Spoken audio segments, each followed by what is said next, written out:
Guys नमस्ते प्रणाम। तो हम सब आए रहनी जे लक्ष्मी दीदी के घरे काल के कुबेर स्थान गरे खाल गए रही सन। तो देखी आइल बानी जिया जी छोड़े हमनी के आइल बानी जिया जी छोड़े ये भौजी के छिनरी के तो भाई भौजाई के डरे ओकरा साया में लुकाई रहे। तो छिनरी से का बतिया लगे कर छिनरी झुक कहता नहीं सही बात है ना अपना भौज सही बात है हो करे जालो सही बात है ए भौजी का भौजी वो भौजी का डरे एक भाई ओकरा साया में लुकाई रहो ससुरवा आ साया का डोरिया पकड़ के आग चलत रहो सब तीन एगो ना एगो ओकरो भाई रहो भौजैया के।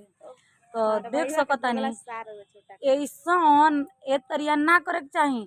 हमू के को भौजाई बानी इहो के भौजाई बाड़ी उहो के भौजाई बाड़ी। तो नंदो के ननद मिलेली सासो के सास मिलेली मगर ए तरिया ना करे के चाही ठीक बा।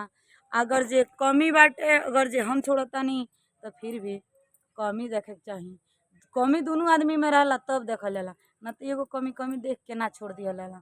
तो आप सबके कमेंट में राय का बा कमेंट में जरूर बताए लोग ठीक बाटे।